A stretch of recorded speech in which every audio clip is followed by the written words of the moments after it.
ഇതെന്റെ അവസാനത്തെ കുടിയാ. കൊറേ കേട്ടിട്ടുണ്ട് ഞാൻ. മഞ്ജു, നിനക്ക് സന്തോഷം തോന്നുന്ന കാര്യം പറയട്ടെ. എന്തുട്ടാണാവോ? ഈ വർഷം തൊട്ട് കുടി നിർത്തി. ഈ നിലക്കേ കുടി തുടങ്ങിയാലേ അശോട്ടെ അടുത്ത ഓണത്തിന് ഉണ്ടാവില്ല. പോടികളി.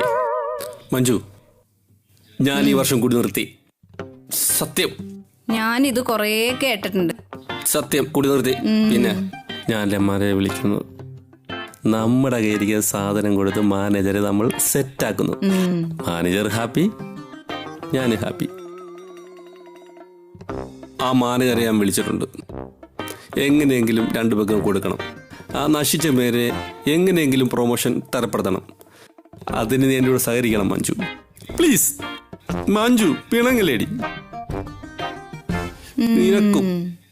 പിന്നെ മാനേജർ ഇന്ന് വരുന്നുണ്ട്. എന്താന്ന് വെച്ചാൽ പെട്ടെന്നുണ്ടാക്കണം. എന്തുണ്ടാക്കണം? എന്തെങ്കിലുമൊക്കെ തട്ടിക്കൂട്ടി ഉണ്ടാക്കുക.